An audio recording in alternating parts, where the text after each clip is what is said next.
안녕하십니까, 최익성입니다. 오늘 강의는 첫째 날의 창조 사역을 살펴보는 것으로 하겠습니다. 1절과 2절에서 태초의 천지의 구조적 배경이 설명되어졌으므로 이제 첫째 날을 통해 실제의 창조활동이 전개되어진다는 것입니다. 즉 천지의 개념에 합당한 창조가 지금부터 곧 첫째 날부터 시작된다는 것입니다. 이는 천지가 한몸이 되어 새로운 생명체를 탄생시키는 일을 지금부터 시작한다는 뜻인 것입니다. 그러므로 이런 창조활동이 시작되는 첫째 날은 창조사역에서 매우 중요한 날임을 기억하여야만 합니다.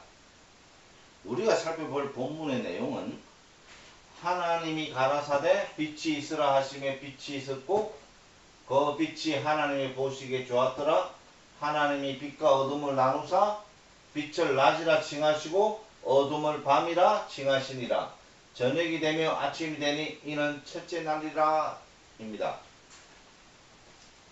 첫째 날의 내용으로 곧바로 들어가기 전에 먼저 지난번 강의에서 언급된 내용을 간략하게 살펴볼 필요가 있습니다.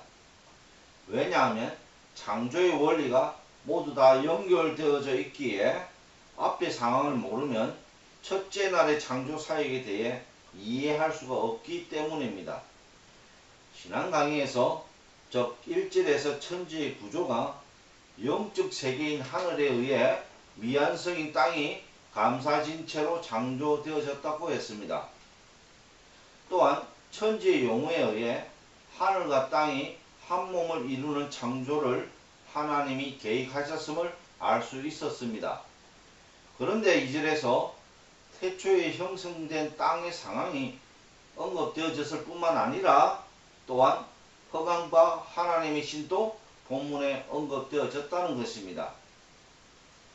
이를 통해 태초의 천지의 생성으로부터 많은 시간이 흘러 2절 본문의 내용이 있음을 알게 되었던 것입니다. 이로써 하늘 창조가 1절로부터 2절의 내용 전에 완성되어졌음을 알 수 있었던 것입니다. 그러므로 하늘 세계에 타락한 영적 존재들인 흑암이 땅의 영적 공간으로 침투해 들어올 수 있었던 것입니다.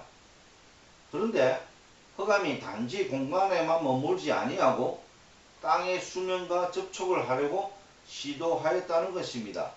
즉 어떤 영향을 수면에 끼치려고 하다 보니 하나님의 신이 수면에 운행하시면서 이를 저지하셨다는 것입니다.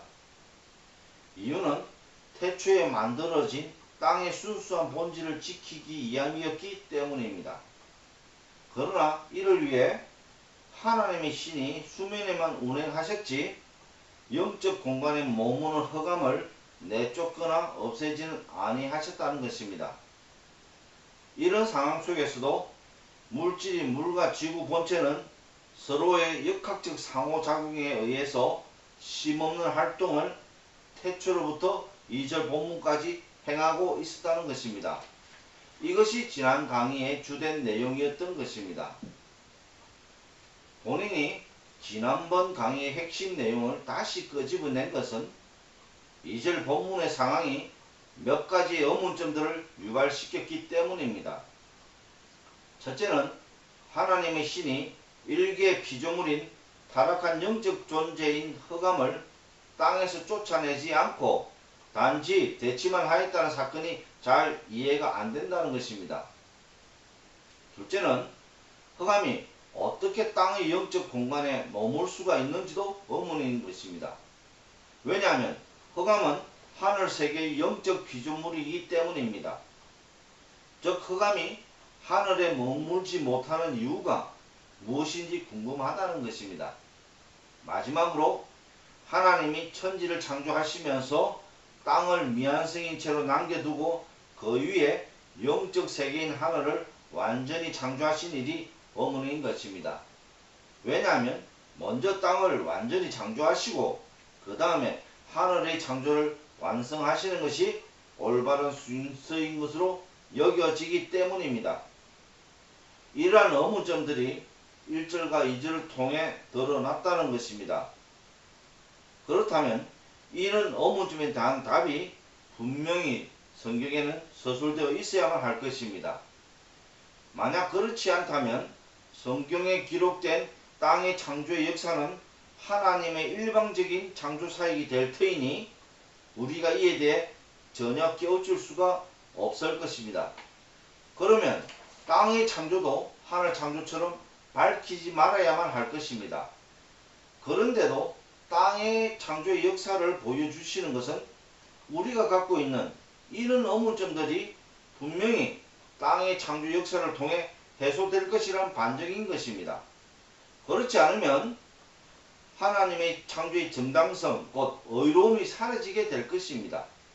그러므로 첫째 날을 살펴보기 위해서는 우선적으로 의문점들에 대한 답이 주어져야만 할 것이며 그 후에 첫째 날의 창조 역사를 살펴봐야만 한다는 것입니다. 그럼 첫 번째 의문인 하나님의 신이 흑암의 존재를 땅의 영적 공간에 머물게 허락하시는 이유를 생각해 보겠습니다. 이를 이해하기 위해서는 다시 천지의 개념을 떠올려야만 합니다.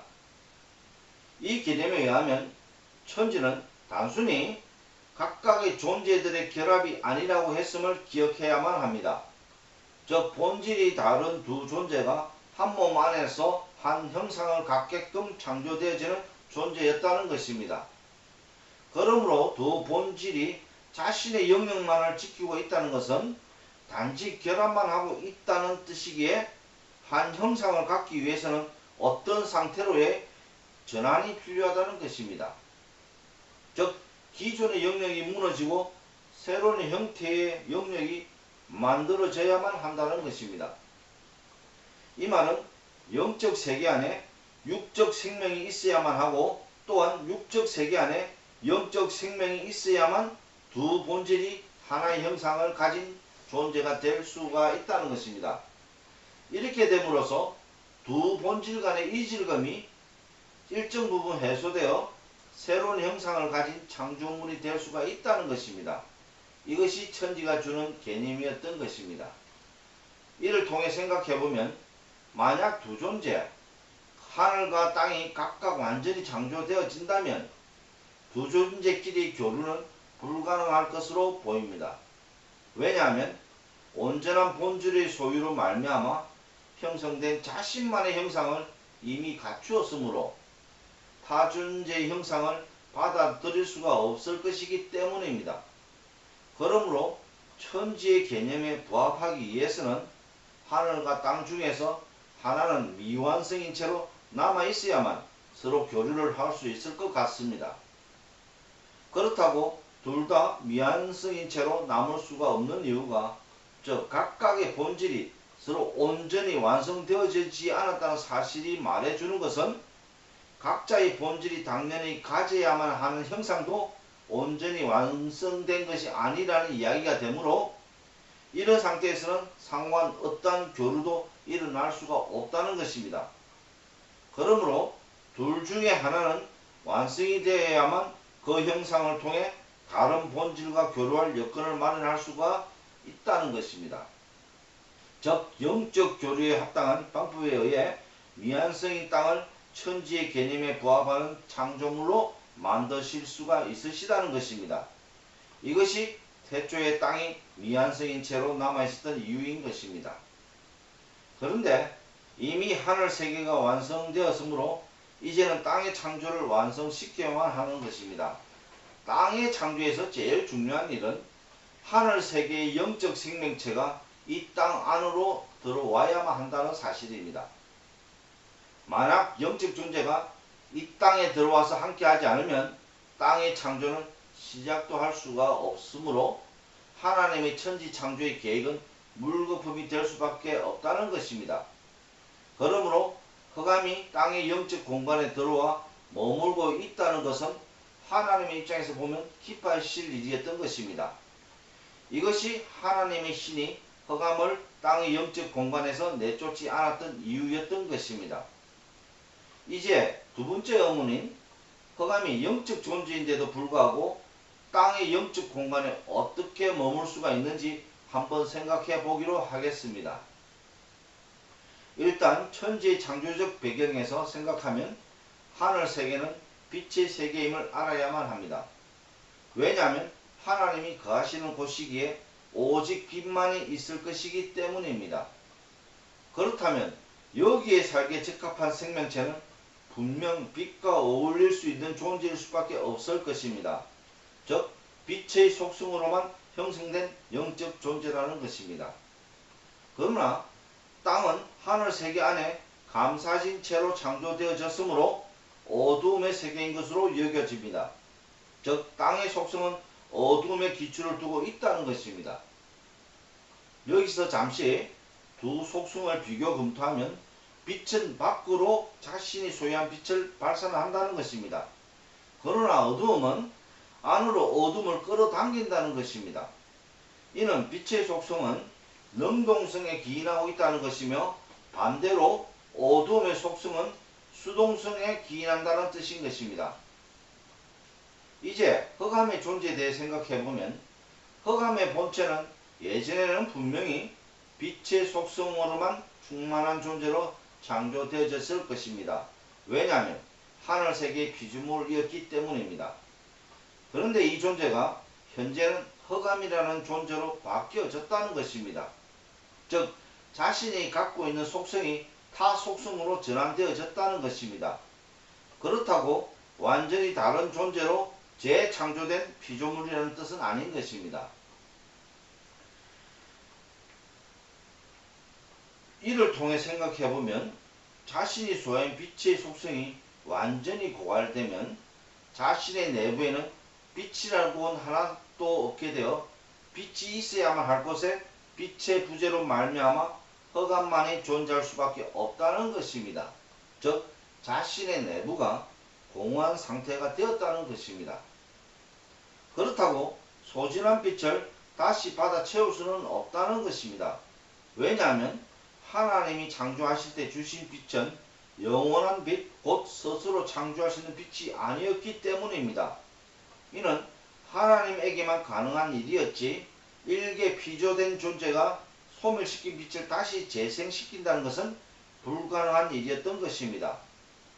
그러므로 빛을 상실한 존재들은 더 이상 자신의 정체성을 하늘에서는 찾을 수가 없으므로 자신의 내적 상태를 무언가로 곧 공허에서 충만으로 채워야만 자신의 본질을 유지할 수가 있었던 것입니다. 이런 이유로 땅의 영적 공간 안으로 들어와 땅의 어둠의 속성을 받아들여 자신의 내적 공허함을 채워야만 했다는 것입니다.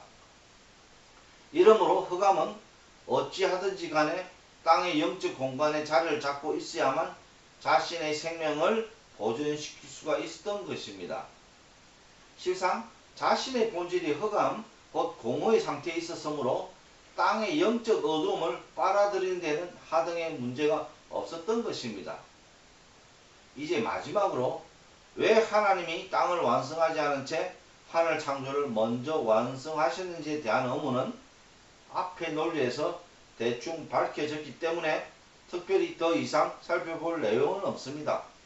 즉 하늘에 영뜬 존재가 미완성인 땅에 내려오게 하기 위함이었던 것입니다. 한편 흑암의 존재가 땅에 내려올 때까지 하나님께서 기다릴 수밖에 없는 데는 또 다른 중요한 원인이 있다는 것입니다.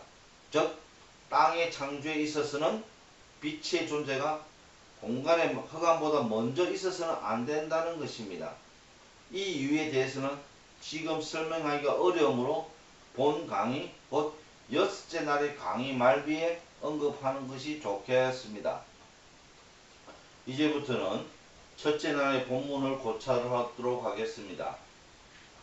이 본문을 통해 전반적인 흐름만 파악하는 것이 우리의 목표입니다. 즉 지구 창조의 원리를 밝히기 위해 필요한 가장 기본적인 영적 개념만 살펴본다는 것입니다. 그러므로 세세하게 본문 내용을 고찰하지는 않겠습니다. 본문은 2절에서 언급된 땅의 영적 공간에 곧 흑암이 자리 잡고 있는 곳에 빛이 있으라는 선언에 의해 빛이 있게 된다는 내용입니다. 그런데 이 내용을 설명하기 전에 먼저 짚어볼 중요한 내용이 있는데 그것은 있다의 의미입니다. 있다의 사전적 풀이는 머무름을 계속하다입니다. 왜 이 단어의 뜻을 사진에서 찾아보았냐면 본문에 언급된 빛의 출처를 알고 싶었기 때문입니다. 왜냐하면 일반적으로 이 빛을 새로이 창조된 그 무엇인가로 보기 때문입니다. 그러나 있다의 의미로 이 빛을 조명하면 이 빛은 방금 창조된 것이 아니라 이미 예전에 존재한 그 빛을 말하는 것이 된다는 것입니다.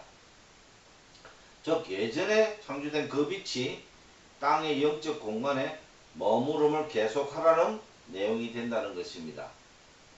그러면 빛이 있으라의 의미는 지금은 딴 곳에서 머무름을 계속하고 있지만 이제 땅의 영적 공간에도 와서 머물라는 선언이었던 것입니다. 그러므로 이 빛의 존재도 분명히 하늘 세계로부터 오는 존재임이 이로써 밝혀진 것입니다. 왜냐하면 새로이 창조되어지지도 않았는데 그 당시에 존재하고 있는 존재라면 당연히 하늘 세계의 존재일 수밖에 없을 것이기 때문입니다. 그러면 이 빛도 흑암과 같은 영적 생명체임을 알 수 있다는 것입니다. 왜냐하면 하나님의 말씀에 의해 이 땅에 와서 머물게 되려면 당연히 살아 움직이는 생명체이어야만 하기 때문입니다.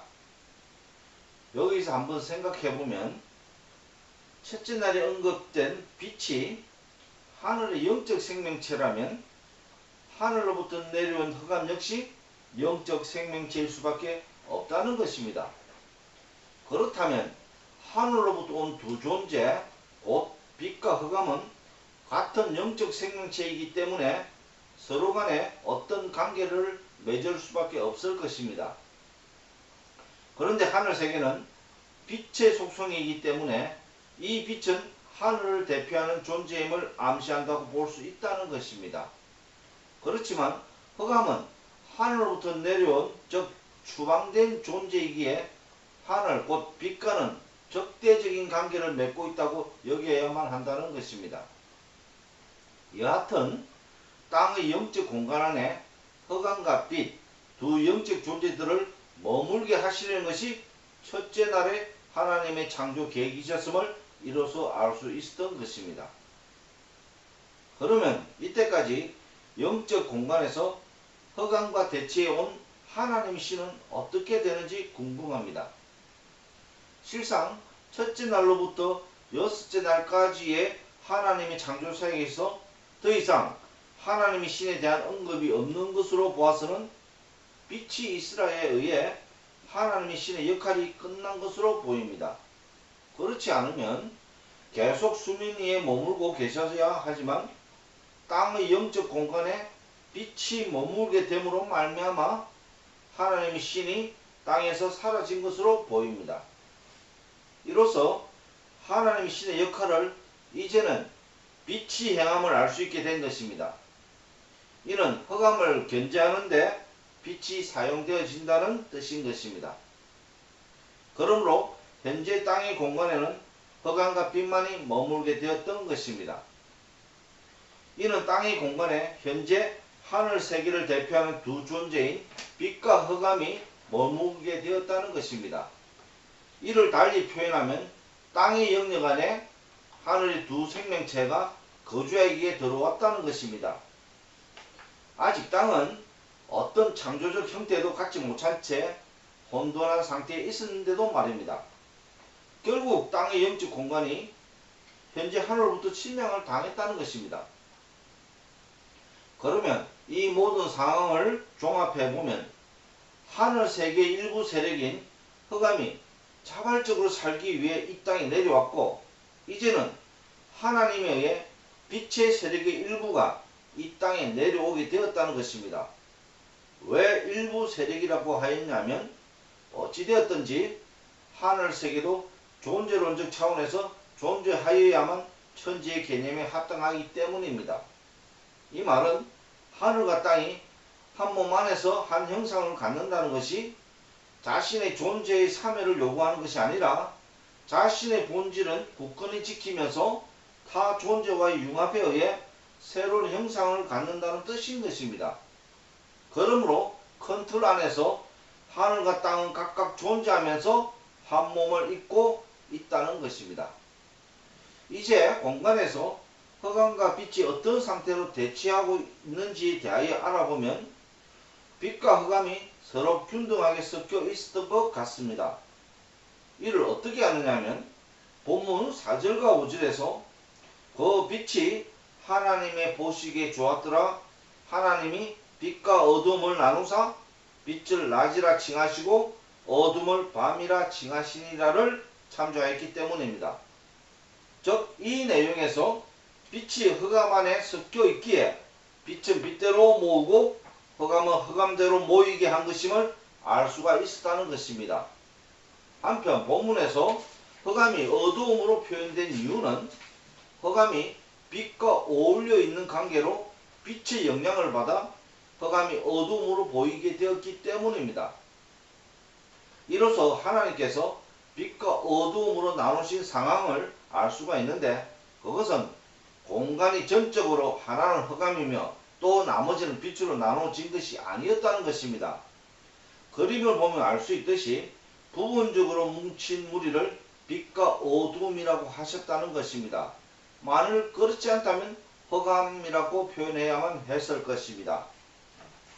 자, 여기서 그림을 보면 처음에 영적 공간에 흑암이 이 검은 점이 흑암입니다. 빨간 점은 빛입니다. 이 영적 세력 안에 흑암이 이렇게 분포해 있는 곳에 빛이 이렇게 섞여서 골고루 섞여 있었던 것입니다. 서로 균등하게 서로 대치했던 겁니다. 왜? 두 세력은 같은 피조물이기 때문에 뭐 1대1 균형을 잡은 것 같습니다. 근데 지금 하나님이 이 여기서 빛은 빛대로 모으고 어둠은 어둠대로 흑암 모은 것이 바로 낮과 밤을 형성했습니다. 어떻게 모았냐면 공간에서 전체가 하나로 이렇게 하나는 밤이요 하나는 낮으로 된 것이 아니라 이런 식으로 어둠은 어둠대로 각각 분포해서 모이고 그 이 주위에서 각각 모여서 각각 빛을 잃는 형태로 모였다는 겁니다. 그래야요 이 빛이 가운데 다 끼어 있으니 이 어둠이 흑암이 어둠으로 보였다는 겁니다. 만약에 이 전체가 흑암만 모이면 당연히 이쪽은 흑암이 될 것입니다. 밤이 흑암이 될 것입니다. 그러나 하나는 이런 구도로 이 지금 분류하셨다는 겁니다. 낮과 밤으로 나누신 이 개념입니다. 이로써 빛과 흑암의 두 존재의 대치로 말미암아 공간에 어떤 현상이 발생되었음을 짐작할 수 있었던 것입니다. 즉 적대적인 관계로 말미암아 서로 충돌하게 됨으로써 공간에 파동이 생겨나는 현상이 발생케 되었다는 것입니다. 그러나 하나님이 신이 수면에 운행하실 때는 흑암과 직접적인 충돌이 없었으므로 공간 자체에 어떤 영향을 주는 일은 없었다는 것입니다. 그렇지만 빛과 흑암의 세력들은 같은 피조된 존재들이면서 서로 적대적이기 때문에 그들의 충돌에 의해 비록 그들이 영적 존재들이지만 땅의 영적 공간이 출렁거리게 되었다는 것입니다. 이는 마치 수면의 활동에 의해 영적 공간이 출렁이는 것처럼 보였다는 것입니다. 여하튼 수면은 항시 출렁이고 있어야만 하는데 두 존재들의 격돌로 말미암아 수면이 출렁거린 데는 아무런 문제가 없었다는 것입니다. 그러나 하나님께서는 이를 빛과 어둠으로 나누셔서 서로의 충돌을 막으셨다는 것입니다. 이로 인해 빛과 어둠은 자신만의 고유의 영역 안에서 서로 대치하고만 있게 되었던 것입니다.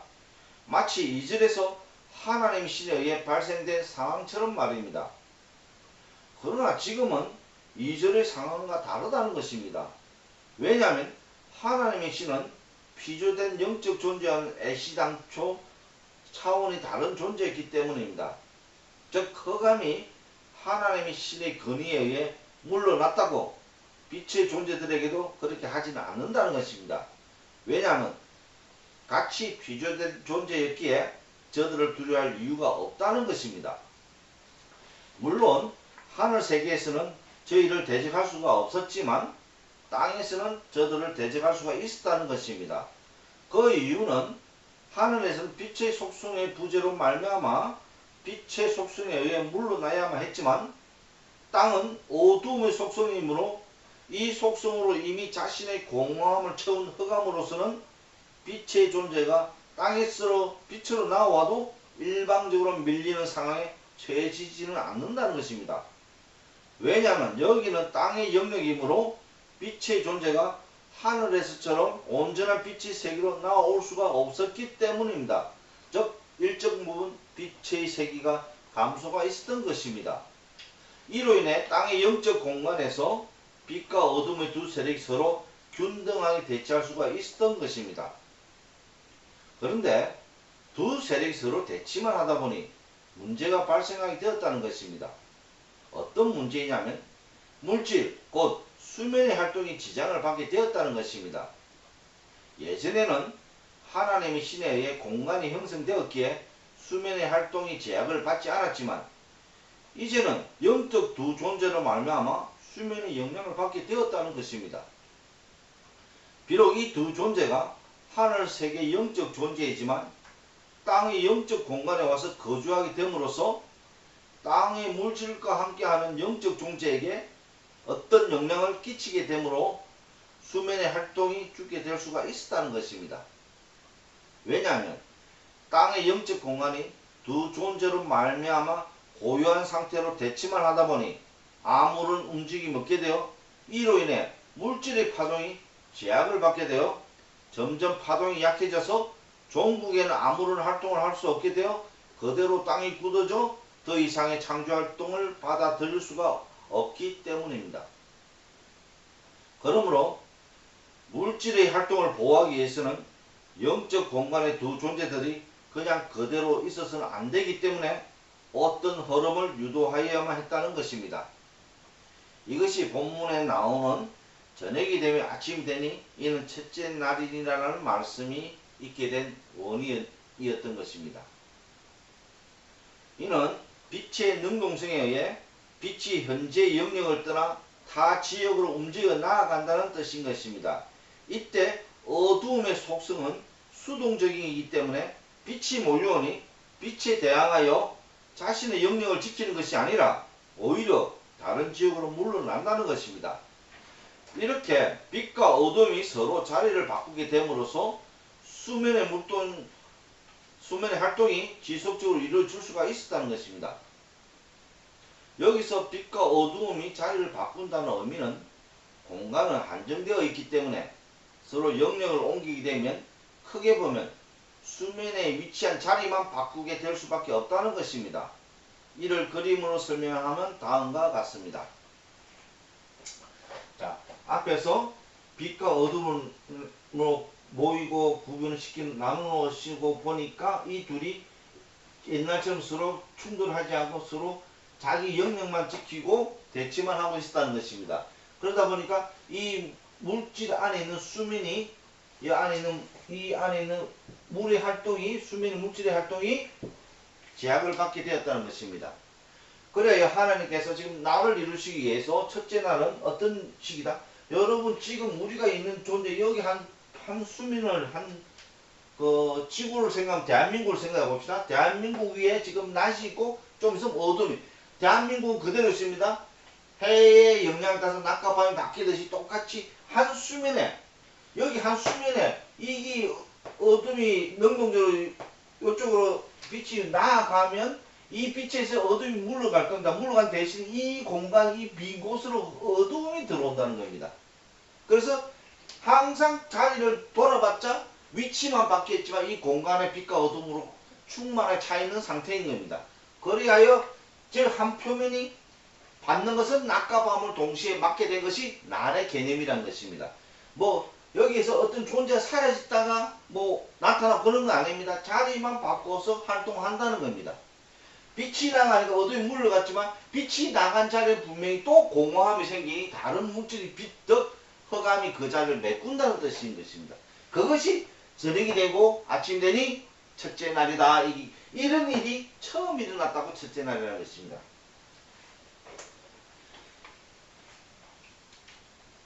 한편 직전에 땅의 영적 존재에 대하여 언급하였는데 이에 대해서는 지금 설명할 방법이 없으므로 둘째 날에 가서 이를 설명하고자 합니다. 이 내용은 무슨 말이냐면 여기에도 지금 땅의 영적 공간이라는 것은 분명히 땅에도 어떤 물론 하늘 세계와 같은 온전한 영적 존재는 아니겠지만 땅에도 생명체가 있는 이상 합당한 영적 존재가 있어야 된다는 겁니다. 그것이 땅과 함께한 영적 존재가 있다는 것입니다. 그러나 첫째 날에 이에 대한 설명이 없으므로 어떻게 할 방법이 없다는 겁니다. 그러나 둘째 날에 가면 그 영적 존재의 출현을 알게 되니 둘째 날에서 다루겠다는 겁니다. 이제 이 강의를 마치면서 첫째 날이 주는 의미를 다시 한번 떠올리면 첫째 날에서 이루어진 그 방식대로 향후 물질세계 창조가 진행된다는 사실을 꼭 기억해야만 합니다. 자, 이건 굉장히 중요한 내용입니다. 앞으로 우리가 둘째 날부터는 우리가 원하는 외관상으로 드러난 지구 창조의 모든 배경을 알아볼 겁니다. 여기 보는 순간 나중에 셋째 날, 즉 넷째 날부터 만들어진 모든 만물의 개념이 이 원리를 따르고 있다는 건데 이 영적 창조 원리를 물질도 그대로 따라한다는 겁니다. 자, 그래서 이 순서를 꼭 기억해야만 된다는 겁니다. 자, 첫째 뭐다? 흑암 안에 빛이 있다는 거 들어왔고 이 빛이 서로 격돌하고 있는 겁니다. 그래서 낮과 밤으로 서로 또 구분합니다. 이 구분한 걸 서로 또 움직이게 합니다. 나를 이루기 위해서. 이 원리대로 물질이 만들어진다는 겁니다. 이 최종적인 예를 들면 이 최종 단계가 바로 사람의 창조라는 겁니다. 그래서 우리가 이 개념 없이는 이 지구 창조의 원리를 알 수가 없으니 그러면 우리가 보는 영적인 원리와 지구 창조가 그냥 외관상 드러났다고 어떤 원리에 연관성이 없다면 우리가 도대체 무슨 의미로 창조를 원리를 찾아보고 그걸 찾아서 우리가 이해하려고 노력할 필요가 없다는 겁니다. 하나님 하신 일은 분명히 영적인 사건으로부터 둘째 날 다음 시간에 왜 영적인 관계가 어떻게 내려오는가를 보여줄 겁니다. 근데 이 원리가 물질하고 관계가 없다면 앞에서 말한 천지, 영과 육이 함께하는 그 원리가 무너지는 겁니다. 그래서 이 원리는 굉장히 중요한 겁니다. 그래서 첫째 날입니다. 이 영적 원리는 가장 기본적인 것이기 때문에 꼭 기억해야만 합니다. 마지막으로 본문에는 매우 중요한 내용이 언급되어져 있지만 이를 여기서는 별 언급을 하지 않았습니다. 그것은 첫째 날의 창조 사역으로부터는 두 하나님의 존재가 등장하신다는 사실입니다. 한 분은 말씀으로만 존재하시고 또 한 분은 그 말씀에 따라 실행하시는 하나님이 존재하신다는 것입니다. 이에 관해서는 간단하게 설명할 수가 없으며 또한 지구 창조의 배경을 밝히는데 별 관련이 없으므로 이는 마지막 날 사람의 창조 때 언급하기로 하겠습니다. 그러나 중요한 사실은 천지의 창조를 위해 우선적으로 필요한 원리가 곧 말씀에 의해서만 천지 곧 땅의 창조가 완성되어진다는 사실입니다. 이 말은 영과 육의 두 존재가 하나의 형상을 갖기 위해서는 내적인 원리에 의해 이루어지는 일이지 달리 외적인 원리에 의해서 이루어지는 일이 아니라는 것입니다. 즉, 두 존재의 내적 속성을 이해할 수 있어야만 두 존재를 한 형상으로 융화시킬 수가 있다는 것입니다. 그러므로 이를 위해 하나님 내적 속성인 말씀에 의해 천지, 곧 땅의 창조가 시작될 수밖에 없었다는 것입니다. 이런 창조가 처음으로 시작된 날이 첫째 날이었던 것입니다. 오늘은 여기에서 마치겠습니다. 시청해 주셔서 감사합니다.